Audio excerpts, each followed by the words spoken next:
दोस्तों, रात करीब 12 बजे का वाक़या रहा होगा। 2 किसान एक ही पास जिनका खेत था, वो अपने खेतों की रखवाली कर रहे थे।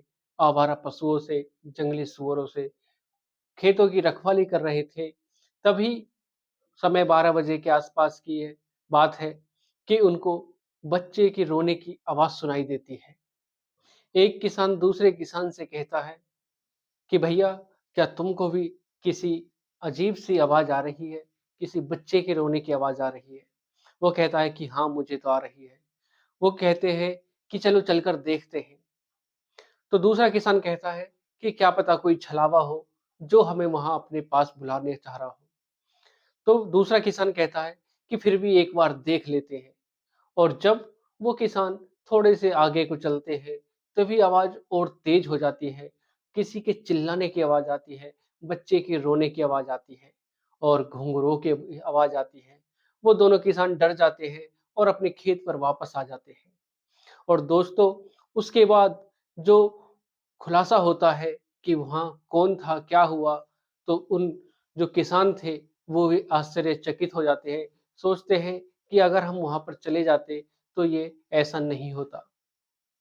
तो दोस्तों, कहानी में आगे बढ़ने से पहले अगर आप मेरे चैनल पर नए हैं, चैनल को सब्सक्राइब करें, वीडियो को लाइक करें, शेयर करें, कमेंट करें और जिससे कि मेरा हौसला बढ़ता रहे और मैं आपके लिए हर दिन, हर रोज़ ऐसे ही आपके लिए कहानी लाता रहूँ। तो दोस्तों, चलते हैं कहानी की तरफ। नमस्कार दोस्तों, मैं अनुज आज आपके लिए जो कहानी लेकर आया हूँ, यह है झारखंड की। झारखंड में एक गाँव होता है जिसमें करीब रात का समय होता है, 12 से 1 बजे के करीब का समय होता है और उसके बाद मनोज एक व्यक्ति होता है जो अपने घर में सो रहा था।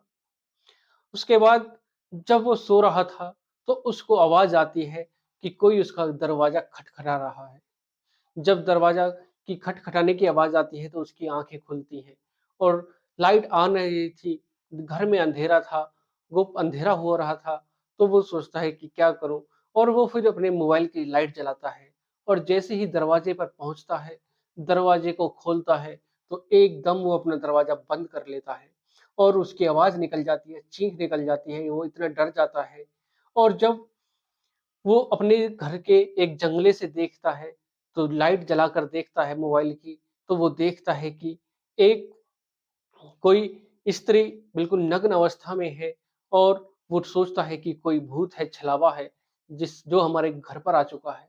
तो वो अपने घरवालों को बताता है कि कोई भी दरवाज़ा नहीं खोलेगा, शायद बाहर कोई भूत है, छलावा है, जो बिल्कुल नग्न अवस्था में है और उसका जो चेहरा है, वो भी ढका हुआ है उसके बालों से। दरवाजे की आवाज़ फिर आवाज़ खटखटने की आवाज़ आती है, दरवाज़ा खोल दो ज़ोर-ज़ोर से दरवाज़ा खटखटाने लगता है, वो डर जाता है और जब उसके बाद वो दोबारा जंगले पर जाता है, तो वो उसकी चीख निकल जाती है और वो इतनी ज़ोर से चिल्लाता है जिससे आस-पास के लोग भी सब जाग जाते हैं और उसके घर के बाहर आ जाते हैं और जब दरवाज़ा खोला जाता है, तो फिर वो सब देखकर उसको डर जाते हैं कि ये कौन है? भूत है, छलावा है, कौन है? और फिर जो कुछ गाँव की महिला थीं, आस-पास की महिलाएँ थीं, वो जब उसके चेहरे को देखती हैं, तो वो कहती हैं कि ये तो पास की अनीता है। ये यहाँ पर कैसे आ गई और इसकी ये हालत कैसे हो गई? फिर जब उसको वो नग्न अवस्था में देखते हैं, तो उसके शरीर को ढका जाता है, जो उसके बाल आगे की तरफ चेहरे पर आए हुए थे, उनको पीछे की तरफ किया जाता है और जो अनीता थी, जो नग्न अवस्था में थी, मन मोहित के घर पर आई हुई थी, मनोज मोहित के गेट के बाहर आई हुई थी, जो दरवाजे को खटखटा रही थी, उसके घर पर सूचना दी जाती है, उसकी सास को सूचना दी जाती है कि तुम्हारी बहू हमारे इस मोहित के गेट पर मनोज के गेट पर आई हुई है, वो भी ऐसी अवस्था में। तो तब अनीता की सास आती है और उसको चलने के लिए कहती है और जब उसको लेकर जाती है, तो उससे पूछती है कि बेटी कहाँ पर है? दोस्तों, अनीता की एक बेटी है, जो करीब डेढ़ 2 साल की थी। वो उसकी सास पूछती है कि तुम्हारी बेटी कहाँ पर है? और जब लोग बाग पूछते हैं कि तुम्हारी बेटी भी खो गई है क्या? तो वो कहती है कि तुमने मेरी सिद्धि को बीच में ही तोड़ दिया है और जब लोग बाग उसकी ये बात सुनते हैं, तो सब आश्चर्यचकित हो जाते हैं, सोचने और समझने के लिए मजबूर हो जाते हैं कि ये किस बात की, ये किस चीज़ की सिद्धि कह रही है। अनीता कहती है कि अगर तुम मेरी सिद्धि को नहीं तोड़ते, तो मैं अपनी बेटी को ज़िंदा कर देती। तो फिर उसकी सास पूछती है कि आखिर हुआ क्या है? तो वो कहती है कि तुम्हारी वजह से ही, तुम सबकी वजह से ही मेरी बेटी अब जीवित नहीं होगी, मैं उसको जीवित कर देती। तो तब जो आस-पास के लोग वहाँ पर जमा हुए थे, वो पूछते हैं उससे, सारी कहानी पूछते हैं कि आखिर हुआ क्या है? तो वो बताती है कि ऐसे-ऐसे ये सब हुआ है। तो सब सुबह होती है, सब उस जगह पहुँचते हैं, देखते हैं कि वहाँ पर चूड़ी टूटी हुई थी, सिंदूर था, नींबू था, चाकू था और कुछ खून के धब्बे भी थे। और तब पुलिस को सूचना दी जाती है, पुलिस मौके पर पहुँचती है, उसके बाद जाँच-पड़ताल की जाती है। अनीता से सवाल-जवाब होते हैं, वो कुछ जवाब नहीं दे रही थी। तो फिर जब पुलिस वहाँ पर खोजबीन करती है, तो देखती है कि एक गड्ढा हो रहा है वहाँ पर। तो गड्ढे में जब वहाँ के लोग-बाग उसमें हाथ डालते हैं, पानी भरा हुआ था उसमें, तो उसमें हाथ डालते हैं, तो उसकी वो जो 1.5 साल की बच्ची थी, वो उनके हाथ में आ जाती है।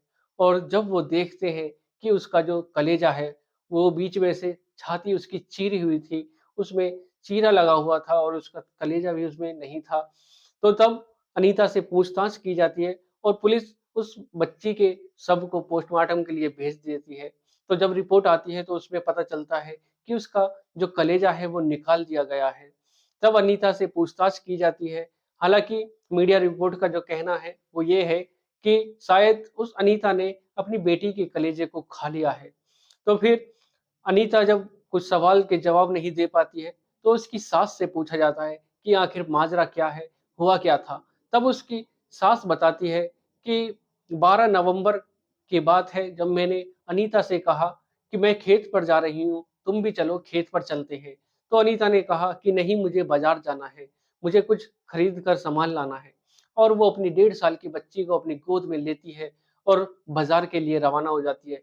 करीब सुबह के 11 बजे का समय होता है, जब वो बाज़ार के लिए जाती है। तो वहाँ पर जाकर दुकान पर जाकर वो कुछ सामान खरीदती है, जैसे सिंदूर, नींबू वगैरह, चाकू और जो भी पूजा की सामग्री होती है, वो उसको खरीदती है। और उसके बाद वो सीधा ही उस तरफ चली जाती है, जहाँ पर श्मशान होते हैं। उस तरफ जाने के बाद वो एकांत जगह पे पहुँच जाती है, जो करीब जो उनके गाँव से 1.5 से 2 किलोमीटर दूर होता है। और उसके बाद वो अपनी सारी क्रियाक्रम जो कार्यक्रम होता है, उसको करती है। अपने भी कपड़े उतारती है और बच्ची के भी कपड़े उतारती है और उस क्रिया को करना शुरू कर देती है। दोस्तों, जब वह उसकी जो बेटी थी, वो रोना स्टार्ट करती है, जब रात के करीब 12 बजे का समय होता है, तो वो रोती है, वो चिल्लाती है, तो वो उसके जो सीना होता है, उसको चीर देती है और उसका दिल निकाल लेती है। और जब वो किसान जो अपने खेत पर थे, अपने खेतों की रखवाली कर रहे थे, वो उस आवाज़ को सुनते हैं, तो सोचते हैं कि यही रात यही औरत थी जो अपनी बेटी का कत्ल कर रही थी, उसको मार रही थी। तो अगर हम उस समय वहाँ पर चले जाते तो शायद यह कहानी नहीं होती, यह घटना नहीं घटती। दोस्तों, उसके बाद वो उस क्रियाक्रम को करने के बाद, सारे कार्यक्रम को करने के बाद, जो भी उसकी सिद्धि के लिए उसकी पूजा-पाठ थी, उसको करने के बाद वो अपने गाँव के 4 चक्कर लगाती है और जब फिर वो मनोज के गेट पर पहुँचती है, तो मनोज जाग जाता है और उसके बाद उसकी जो सिद्धि थी, वो वहीं पर टूट जाती है। अनीता का ये कहना होता है कि तुम्हारी वजह से ही मेरी ये सिद्धि टूट चुकी है। दोस्तों, उसके बाद जो होता है कि अगर तुमने जब पुलिस पूछताछ करती है, तो उसमें पता चलता है कि अनीता को शादी के बाद बच्चे नहीं हो रहे थे। तो काफ़ी डॉक्टरों के पास जाने के बाद इसको सब जगह से निराशा ही मिली। तो एक किसी डॉक्टर ने, शायद वो डॉक्टर नहीं था, कोई वैसा ही झोला-छाप डॉक्टर था, जिसने उसको ऐसी राय दी कि तुम किसी तांत्रिक के पास चले जाओ और वो तांत्रिक के पास चले जाते हैं और शायद तुक्का लग जाता है कि उसके जो वो बताता है, उपाय बताता है, तो उसके इलाज से उसको 4 बच्चे पैदा हो जाते हैं और फिर उसको लगता है कि शायद मुझे कोई सिद्धि करनी चाहिए। तो वो उसी सिद्धि को करने के लिए ये अपनी बेटी का कत्ल कर देती है और उसका कलेजा निकाल देती है। दोस्तों, पुलिस अनीता को हिरासत में लेती है और उसके बाद जांच पड़ताल करती है। अब भी जांच पड़ताल की जा रही है कि शायद अनीता के साथ कोई और तो उसमें शामिल नहीं था। अनीता को जेल भेज दिया जाता है और पुलिस अभी जांच में जुटी हुई है कि शायद अनीता के साथ कोई और भी हो सकता है। क्या पता वो तांत्रिक ही उसके साथ हो, जिसने उसको यह करने के लिए कहा, जिसने उसको ये रास्ता दिखाया। दोस्तों, पुलिस अभी अपनी जांच में जुटी हुई है और शायद जल्द ही इस बात का खुलासा होगा कि शायद अनीता के साथ कोई और भी था या वो अकेली थी। दोस्तों, आज की कहानी में सिर्फ इतना ही। आज की जो कहानी सुनाने का मकसद है, किसी की भावनाओं को ठेस पहुंचाना नहीं, किसी का दिल दुखाना नहीं, बल्कि आपको जागरूक करना है और आपको सचेत करना है कि ऐसे अंधविश्वास में ना फंसे। ऐसे अंधविश्वास से अगर कुछ होता तो ना जाने ऐसी सिद्धि प्राप्त करके कोई क्या से क्या हो जाता।